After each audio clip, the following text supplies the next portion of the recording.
சட்டம் இருந்தும் அதை செயல்படுத்த முடியாமல் போனதற்கு என்ன காரணம், இது பற்றி இதற்கு என்ன தீர்வு இருக்கிறது என்பது பற்றியெல்லாம் சமூக செயற்பாட்டாளர் பாடம் நாராயணன் நம்முடைய செய்தியாளர் இளமதியோடு பகிர்ந்து கொண்ட கருத்துக்களை பார்க்கலாம். 2013ஆம் ஆண்டு ஒரு புதிய சட்டத்தை பாராளுமன்றம் நிறைவேற்றியிருக்கிறது. அதன்படி எந்த ஒரு அசுத்தமான இடங்களையும், குறிப்பாக மனித கழிவுகள் தொடர்பான விஷயங்களையும் மனிதர்களை கொண்டு சுத்தம் செய்வதற்கு முழுமையாக அந்த சட்டம் தடை செய்திருக்கிறது. அதில் யாராவது பணிக்கப்பட்டார் என்றால், யார் அந்த மாதிரி ஒரு மனிதரை பயன்படுத்தினாரோ அவருக்கு 2 ஆண்டுகள் கடுங்காவல் சிறை தண்டனை கொடுக்கும் அளவிற்கு அது கடுமையான ஒரு சட்டம். அது மட்டுமல்லாது இந்த மாதிரியான மனித கழிவுகளை அகற்றும் பணியில் ஈடுபடும் சமூகத்தில் உள்ளவர்களை கண்டறிந்து அவர்களுக்கு மறுவாழ்வு திட்டங்களையும் செயல்படுத்த வேண்டும் என்று சட்டம் கூறுகின்றது. அதனால் 2013ஆம் ஆண்டு ஒரு வலுவான சட்டம் கொண்டு வந்திருக்கப்பட்டது. ஆனால் சட்டத்தை நடைமுறைப்படுத்துவதில் தமிழக அரசு உட்பட பெரும்பாலான மாநில அரசுகள் அலட்சிய போக்கு காட்டுவதனால இன்றைக்கும் இந்த அவலம் தொடர்ந்து கொண்டிருக்கிறது.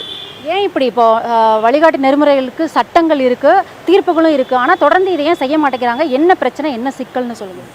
இந்திய சமூகமே ஒரு சாதிய ரீதியான சமூகம், ஒரு சுரண்டல் சமூகமாக தான் இருந்து கொண்டிருக்கிறது உண்மை. உச்சநீதிமன்றம் பலமுறை இந்த சட்டத்தை நடைமுறைப்படுத்த வேண்டும் என்று கூறியிருக்கிறது. சென்னை உயர்நீதிமன்றத்திலும் 2014ஆம் ஆண்டு இது தொடர்பாக ஒரு 15ஆம் ஆண்டு இது தொடர்பாக ஒரு வழக்கு பதிவு செய்து சென்னை உயர்நீதிமன்றம் தமிழக அரசுக்கு இந்த சட்டத்தின் உள்ள எல்லா அம்சங்களையும் முழுமையாக அமல்படுத்த வேண்டும் என்று கூறிக்கொண்டு 2 மாதங்களுக்கு ஒரு தடவை இது தொடர்பாக ஒரு ப்ராக்ரஸ் ரிப்போர்ட் கொடுக்க வேண்டும் என்றும் நீதி தீர்ப்பு அளித்துள்ளது.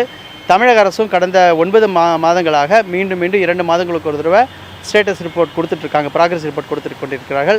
ஆனாலும் இதை நடைமுறைப்படுத்துவதில் கள ரீதியாக ஒரு பெரிய ஒரு சுணக்கம் இருக்கின்றது. இப்போ நீண்ட காலமாக இருக்கிற இந்த பிரச்சனைக்கு தீர்வு காண்றதுல என்ன சுணக்கம், உண்மையாகவே இதுக்கு என்ன தீர்வு இருக்குன்றதை சொல்லுங்கள்.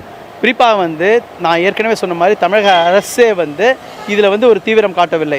இன்றைக்கு மோடி அரசு ஸ்வச் பாரத் என்று ஒரு தூய்மை இந்தியா இயக்கம் என்று கொண்டு வந்திருக்கிறார்கள். 10,000 கோடி ரூபாய் இதுக்கு நிதி ஒதுக்கப்படுகின்றது. ஸ்மார்ட் சிட்டி என்று அதற்கும் நிதி ஒதுக்கப்பட்டு எல்லா நகரங்களையும் ஸ்மார்ட் சிட்டியாக மாற்றுகின்றார்கள்.